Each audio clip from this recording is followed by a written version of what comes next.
katakan, firman-Mu Tuhan, berita bagi kakiku. Amin.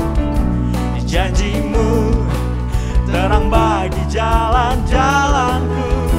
Kebenaran-Mu menuntunku setiap hari, dan ku menantikan-Mu beri kekuatan baru. Ku kan terbang tinggi di awan bersama-Mu dalam kemuliaan. Sebab firman-Mu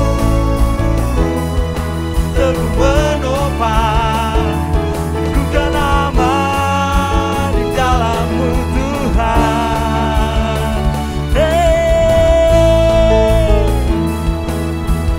Kami kan aman bersama-Mu Tuhan, kami kan terbang bersama-Mu Tuhan.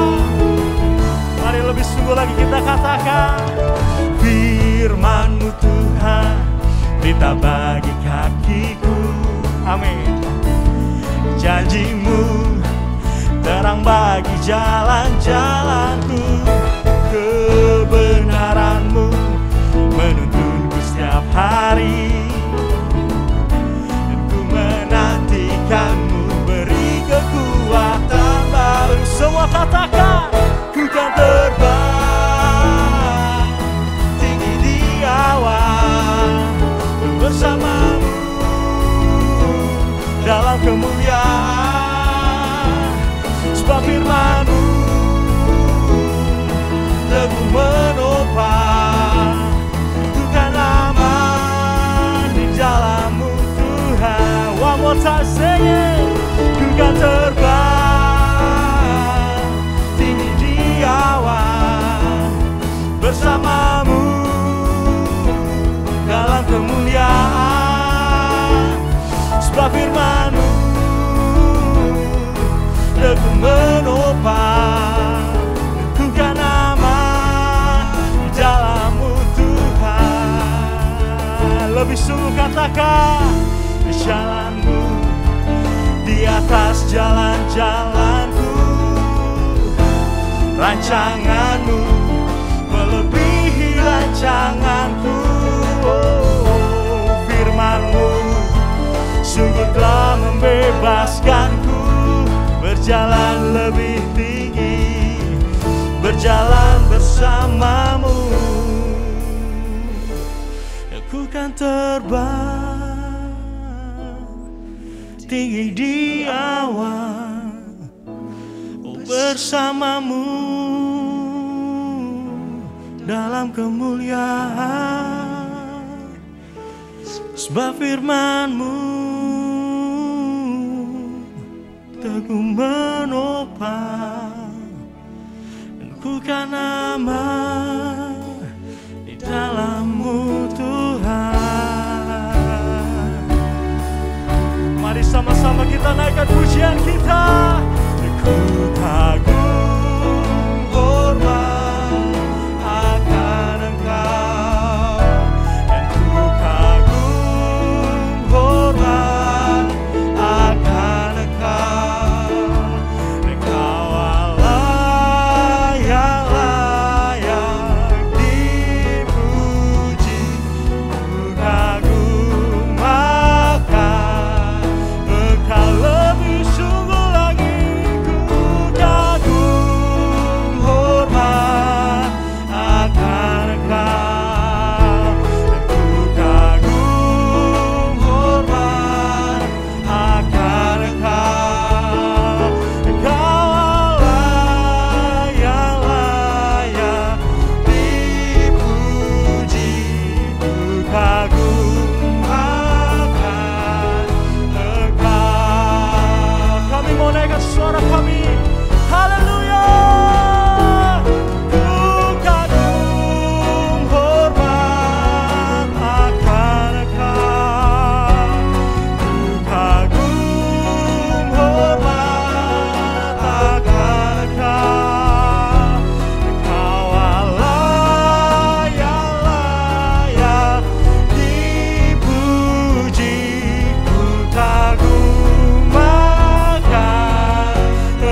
Oh Yesus, kami percaya.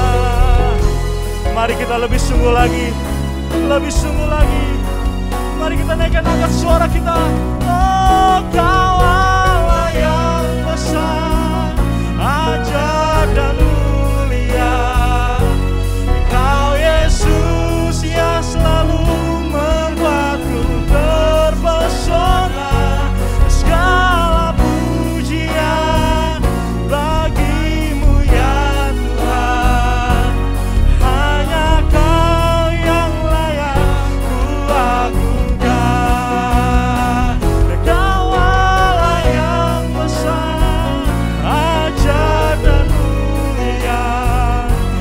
Kau Yesus yang selalu membuatku terpesona. Segala pujian bagimu ya Tuhan. Hanya Kau yang layak ku agungkan. Hanya Kau yang layak, hanya Kau yang layak, hanya Kau yang layak ku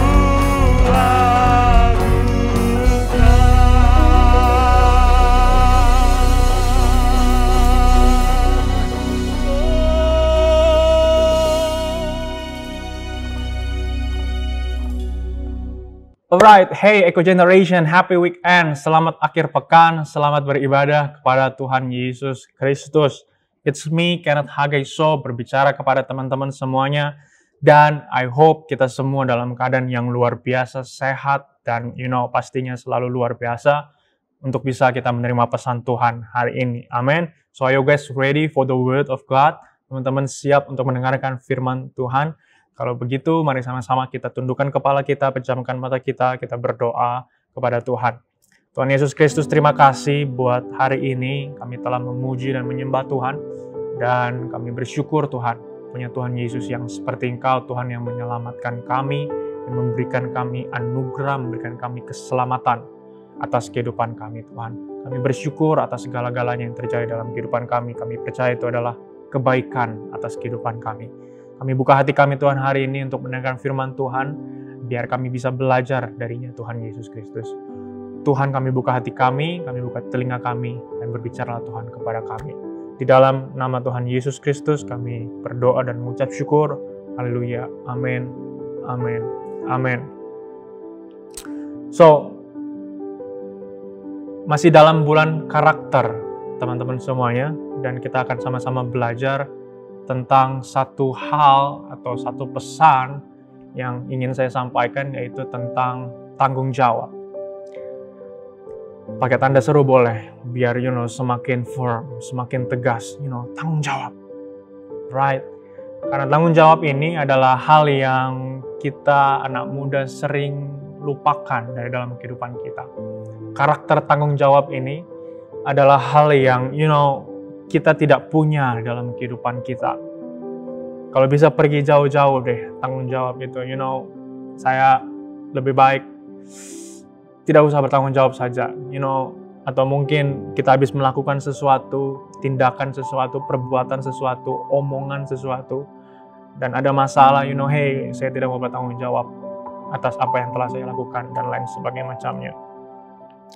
Padahal dalam Roma 14 ayat 12 jelas sekali bilang begini, demikianlah setiap orang di antara kita akan memberi pertanggungan jawab tentang dirinya sendiri kepada Allah. Demikianlah setiap orang di antara kita akan memberi pertanggungan jawab tentang dirinya sendiri kepada Allah. Jadi setiap orang itu harus bertanggung jawab atas hidupnya masing-masing kepada Tuhan. Seperti yang tadi saya sudah bilang, banyak orang dia ambil keputusan tanpa memikirkan resikonya dulu. Ada orang yang dia melakukan sesuatu tanpa memikirkan akibatnya. Atau dia berucap sesuatu, ngomong sesuatu, dia tidak memikirkan sebelumnya. Dia nggak mikir tuh apakah omongan dia menyakitkan hati orang ya. Dia nggak mikir tuh apakah omongan dia akan buat orang itu kecewa atau enggak ya. Dia nggak mikir bahwa apakah omongan saya ini pedes atau enggak ya. Mereka ngomong aja tanpa berpikir sebelumnya. Jadi akhirnya orang ini hidup dalam kesembarangan. Hidup orang ini adalah orang yang tidak mau bertanggung jawab. Biasanya nih orang-orang yang begini, yang suka mengambil keputusan, perbuatan, dan perkataan tanpa berpikir sebelumnya. Orang-orang yang begini adalah orang-orang yang playing victim nantinya ketika ada masalah. Ketika ada masalah, akibat daripada apa yang mereka lakukan, mereka akan playing victim. Enggak, aku nggak pernah berbuat kayak gitu, kamu jangan salah-salahin aku ya. Enggak, aku nggak pernah ngomong kayak gitu, kamu nggak usah putar-putar balikan faktanya ya. Enggak, aku nggak pernah mikir gitu, kamu jangan begitu ya sama aku ya. Dia menyalahkan keadaan, dia malah menyalahkan orang lain, dia malah menyalahkan situasi dan kondisi yang ada di luar. Padahal dia sendiri yang tidak mau bertanggung jawab atas perbuatannya sendiri. Orang yang pertama kali disalahkan siapa? Pasti adalah Tuhan. Tuhan, kenapa? Kenapa sih Tuhan berikan aku masalah? Kenapa sih Tuhan kasih aku cobaan? Kenapa Tuhan tinggalin aku? Kenapa Tuhan kok nggak jagain aku? Katanya Tuhan sayang sama aku. Padahal kita adalah pelaku utama daripada pembuat masalah itu. Kita adalah, pembuat masalahnya, kita adalah troublemaker-nya. Tapi kita, tidak mau disalahkan atas perbuatan kita. Akhirnya kita menyalahkan Tuhan, kita menyalahkan, kenapa ya Tuhan, kenapa ya Tuhan. Atau mungkin, karena Tuhan itu terlalu jauh, mungkin, Tuhan gak kelihatan, Tuhan itu, spiritual, akhirnya kita kayak gak bisa nih salahin Tuhan nih, dia gak kelihatan nih, wah gak bisa nih, akhirnya dia mulai nyalain nih siapa, wah papa mama asik nih ya kayaknya ya, orang-orang di sekitar saya nih, papa mama nih kan dia selalu tinggal sama saya nih, selalu ada sama saya nih, kayaknya asik nih untuk disalahin nih ya. Oh karena papa mama miskin sih, makanya aku berbuat begitu. Oh karena papa mama aku miskin nih, makanya aku juga miskin nih. Oh karena papa mama banyak hutangnya nih, makanya aku juga jadi akhirnya terlilit dalam hutang. Wah karena papa mama ini gak sayang sama aku nih, makanya aku berbuat kayak gitu.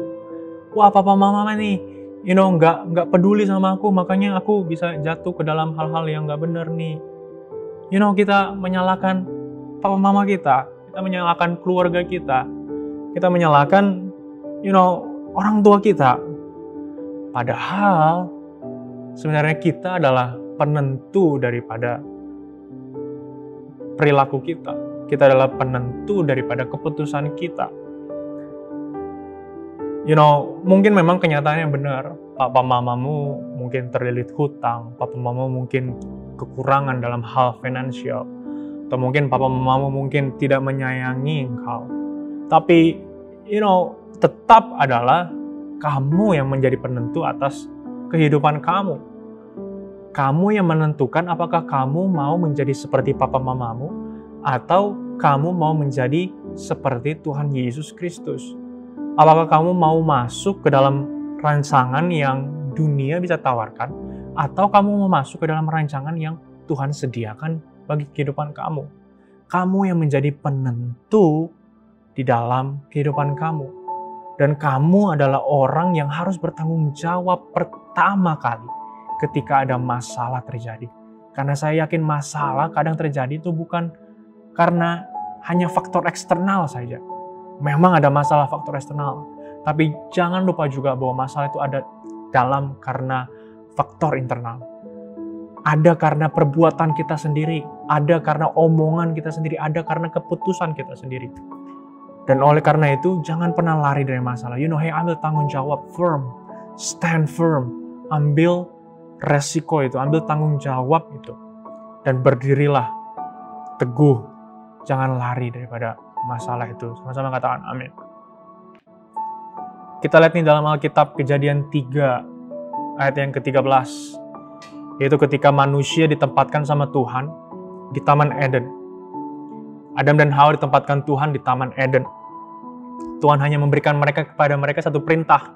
Bahwa kamu boleh makan semua pohon yang ada di taman ini kecuali pohon buah pengetahuan yang baik dan jahat. Tapi kita tahu akhir ceritanya, singkat cerita, mereka memakan buah itu. Mereka makan buah pengetahuan yang baik dan jahat. Lihat apa respon manusia ketika Tuhan meminta pertanggungjawaban kepada mereka. Kejadian 3 ayat 13 bilang kayak gini, kemudian berfirmanlah Tuhan Allah kepada perempuan itu, apakah yang telah kau perbuat ini? Jawab perempuan itu, ular itu yang memperdayakan aku, maka aku makan. Ular itu, iblis, si jahat, si musuh yang memperdaya aku, supaya aku bisa melakukan ini. Perempuan nyalain ular, perempuan nyalain iblis. Bisa nggak sebenarnya kita nyalain iblis? Boleh nggak kita sebenarnya menyalahkan iblis? Bisa dan boleh sekali.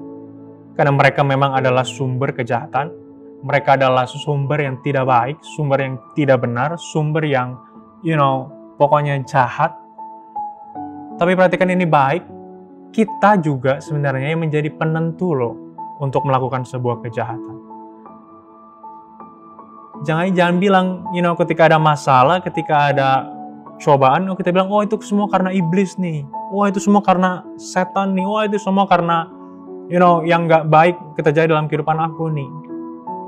Kan sama aja kalau sekarang kita tahu bahwa Tuhan Yesus adalah sumber kebaikan, sumber kebenaran, sumber yang baik, yang benar, yang mulia. Tapi kalau kita nggak mau melakukan kebenaran, kan bisa juga. Kalau kita nggak mau melakukan kebaikan, kan bisa juga. Karena kita yang menentukan diri kita. Sama nih konteksnya ya, jadi jangan salahin iblis. Ya mungkin emang benar, dia salah, dia jahat, dia pokoknya yang tidak baik, yang tidak benar. Tapi jangan mau dong diperdaya sama mereka. Jangan mau dong masuk ke dalam rencana tipu daya iblis. Jangan mau dong punya kehidupan yang ikut dalam rancangan yang jahat. Jangan mau dong punya kehidupan yang melakukan sesuatu yang jahat. Sama-sama katakan amin. Jadi jangan salahkan iblis, walaupun memang dia bisa disalahkan. Don't play victim. Jangan punya mental korban.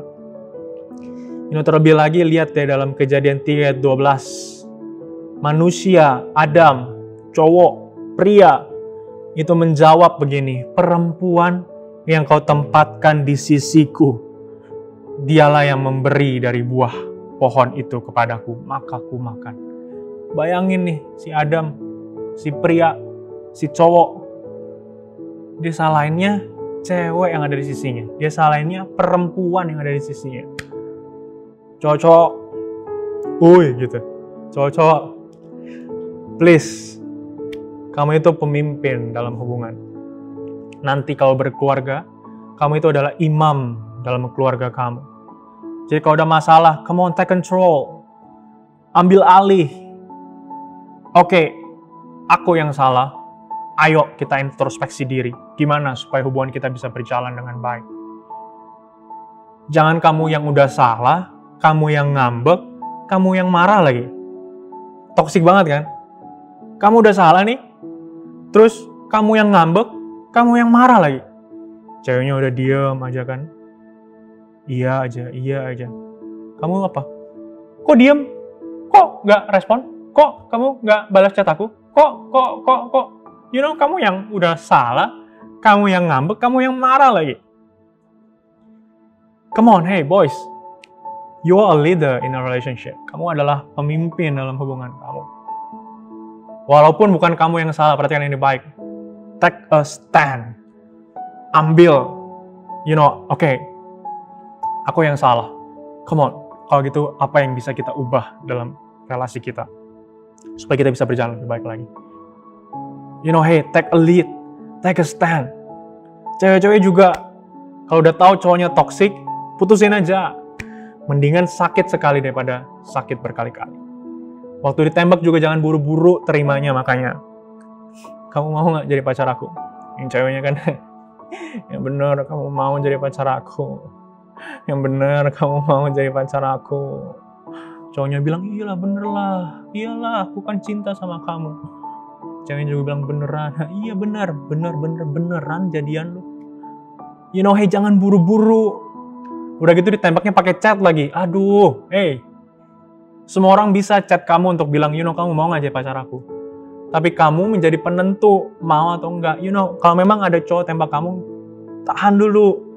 Lihat dulu bagaimana effort dia kepada kamu. Sabar dulu bagaimana dia nantinya beneran gak suka sama kamu. Lihat dulu gimana kebiasaan dia. Lihat dulu gimana ya latar belakang dia. Lihat dulu bagaimana dia cinta Tuhan atau enggak, takut sama Tuhan atau enggak. Kalau seagama Kristen doang itu banyak. Tapi dia takut Tuhan atau enggak. Bisa bawa aku semakin dekat sama Tuhan atau enggak.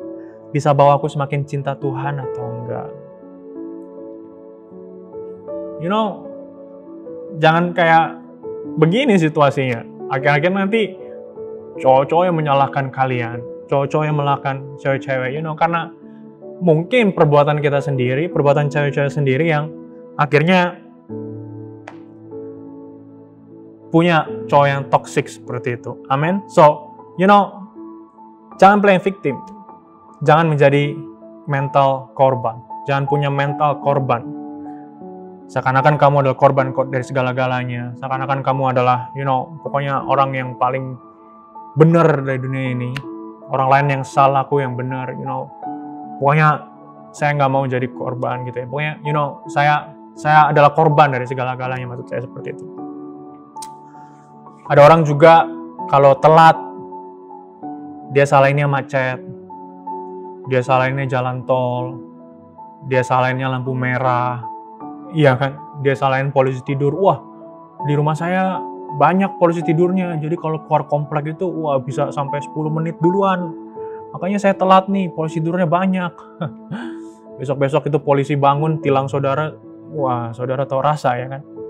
Jadi semuanya disalahin, polisi tidur disalahin, iya kan? Semuanya disalahin. Padahal kita yang menjadi penentu karena kita telat. Padahal mungkin kitanya bangunnya telat, kita bangunnya kesiangan, tapi semuanya disalahin. So jangan punya mental korban seperti itu. Come on, belajar tanggung jawab. Amin. Belajar tanggung jawab.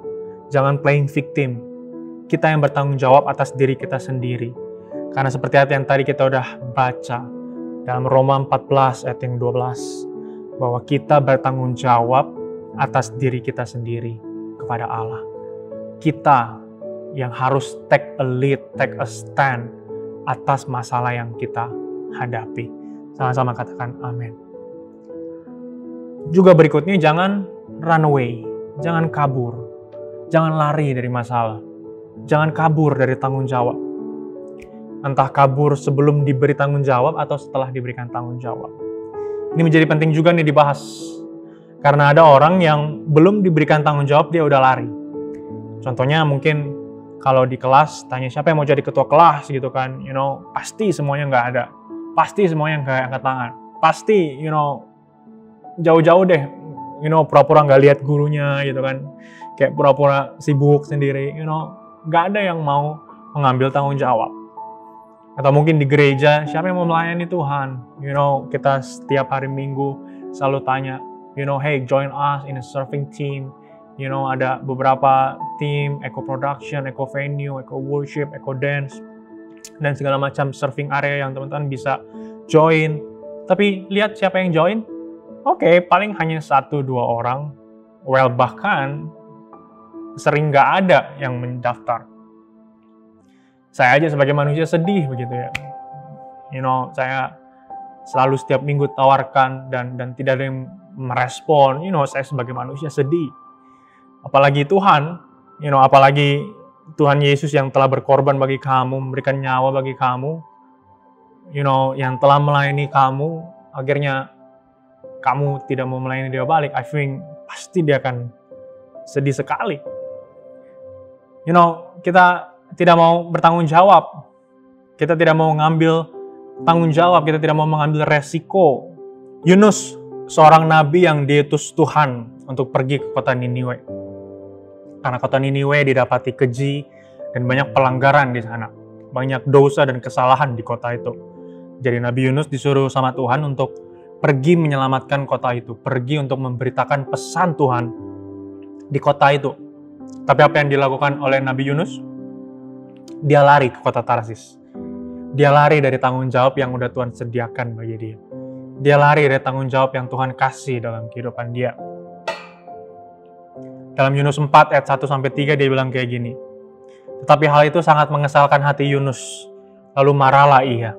Dan berdoalah ia kepada Tuhan katanya. Ya Tuhan, bukankah telah kukatakan itu ketika aku masih di negeriku? Itulah sebabnya maka aku dahulu melarikan diri ke Tarsis. Sebab aku tahu bahwa Engkaulah Allah yang pengasih dan penyayang, yang panjang sabar dan berlimpah kasih setia, serta yang menyesal karena malapetaka yang hendak didatangkannya. Jadi sekarang, ya Tuhan, cabutlah kiranya nyawaku, karena lebih baik aku mati daripada hidup. Jadi ayat yang kita baca ini adalah sebuah penyesalan ngambeknya Yunus kepada Tuhan. Tuhan, mendingan aku mati aja deh, daripada aku harus pergi ke kota yang jahat itu. Karena mungkin ketika aku pergi ke kota yang jahat itu, nanti aku juga akan mati. Nanti mungkin aku juga akan dibunuh sama mereka, karena mereka adalah kota yang jahat, kota yang keji Tuhan. Mendingan aku mati sekarang aja daripada aku harus pergi ke kota Tarsis. Mendingan aku, bunuh diri aja deh, daripada masalah ini tuh gak selesai. Mendingan aku, udah selesain aja lah diriku sendiri daripada cobaan ini gak selesai. Akhirnya kita kabur dari tanggung jawab, kita lari dari tanggung jawab. Sama nih, kisah Yesus juga begitu. Makanya dia lari karena dia takut di kota Niniwe itu akan berlaku yang jahat kepada dia. Dia disuruh pergi ke kota Niniwe, tapi dia lari ke kota Tarsis. Padahal ya, ada yang menarik daripada ayat yang kita baca tadi. Di dalam doanya, Yunus bilang gini di dalam ayat yang kedua, Yunus 4 ayat 2. Dan berdoalah ia kepada Tuhan, katanya, ya Tuhan, bukankah telah kukatakan itu ketika aku masih di negeriku? Dan itulah sebabnya, maka aku dahulu melarikan diri ke Tarsis. Sebab aku tahu bahwa Engkaulah Allah yang pengasih dan penyayang, yang panjang sabar dan berlimpah kasih setia, serta yang menyesal karena malapetaka yang hendak didatangkannya. Ini doanya Pak Yunus nih kepada Tuhan. Dia bilang, aku tahu Tuhan bahwa Engkau Allah yang pengasih dan penyayang, yang panjang sabar dan berlimpah kasih setia. Aku tahu kan Tuhan sayang sebenarnya. Aku tahu kan Tuhan panjang sabar sebenarnya. Kenapa enggak Tuhan aja sih yang langsung memaafkan kota Niniwe tanpa aku harus pergi? Jadi dia bilang bahwa Tuhan kan penuh dengan kasih. Kenapa Tuhan perlu saya untuk tetap pergi ke kota Niniwe memberitakan pesan? Karena saya takut Tuhan kalau aku ke sana aku tuh bakal mati. Kalau aku ambil tanggung jawab ini tuh aku bakal mati Tuhan. Kenapa nggak sih Tuhan aja yang ke sana? Kenapa nggak sih Tuhan langsung aja memaafkan saya, memaafkan kota itu? Jadi kira-kira maksud doanya Yunus tuh seperti itu. Can I say this to you guys? Kenapa kita harus mengambil tanggung jawab? Perhatikan ini baik. Karena Tuhan ingin manusia, dia ingin pakai manusia sebagai alat kerajaannya di bumi ini.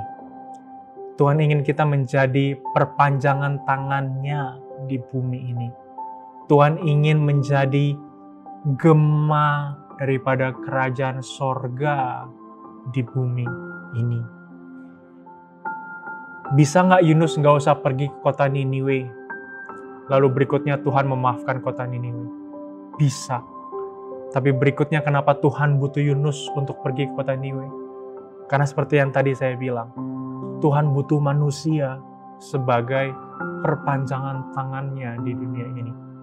Tuhan butuh manusia menjadi gema-gemanya Tuhan, menjadi gema-gemanya kerajaan sorga di bumi ini. Itulah kenapa berikutnya kita harus mengambil tanggung jawab. Itulah kenapa kita harus mengambil stand, mengambil lead, mengambil resiko, mengambil tanggung jawab. di bumi ini. Karena perhatikan ini baik, 1 Korintus 3 ayat 9. Kita adalah kawan sekerja Allah. We are a partnership of God. We are a co-workers of God. Kita adalah koleganya Tuhan, rekan kerjanya Tuhan. Kita adalah perpanjangan tangannya Tuhan di bumi ini. Kita adalah perpanjangan kerajaan sorga di bumi ini. So ayo ambil tanggung jawab. Ketika disuruh sesuatu, come on tanggung jawab.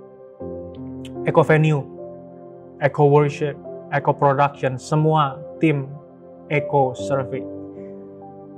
Ketika kamu dijadwal, itu bukan hanya sekedar jadwal biasa.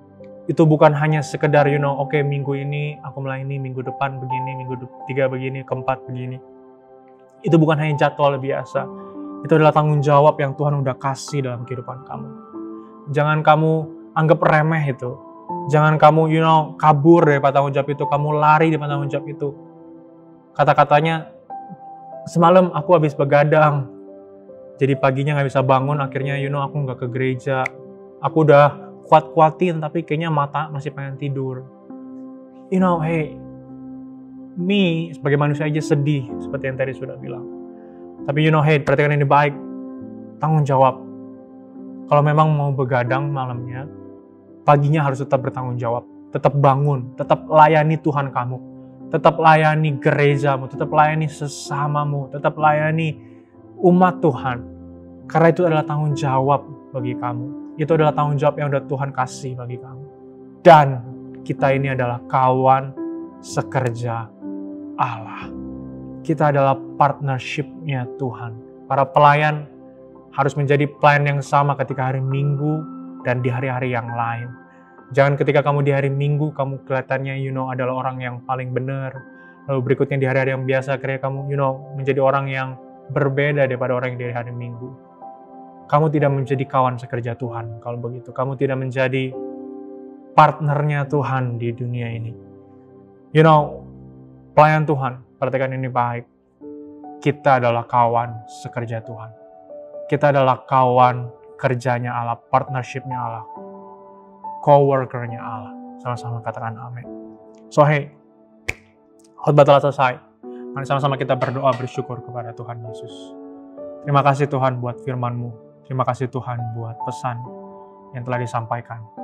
Kami berdoa Tuhan, supaya pesan itu tertanam dalam hati kami menjadi rema dalam kehidupan kami. Kami menjadi orang-orang yang mulai bertanggung jawab Tuhan atas kehidupan kami. Kami mulai menjadi orang-orang yang semakin dewasa lagi Tuhan di dalam Tuhan. Kami mau belajar untuk take the lead, take the stand Tuhan. Karena kami tahu bahwa hidup kami adalah perpanjangan tangan Tuhan di bumi ini. Kami adalah gemanya Tuhan. We are the echo generation. Supaya Tuhan, nama Tuhan semakin dimuliakan lagi. Nama Tuhan semakin indah lagi. Nama Tuhan semakin luar biasa lagi di dalam kehidupan kami, Tuhan Yesus Kristus. Kami berdoa dan mengucap syukur Tuhan atas firman Tuhan yang telah disampaikan. Di dalam nama Tuhan Yesus Kristus kami telah berdoa dan mengucap syukur. Haleluya. Amin. Amin. Amin. So, hey guys, God bless.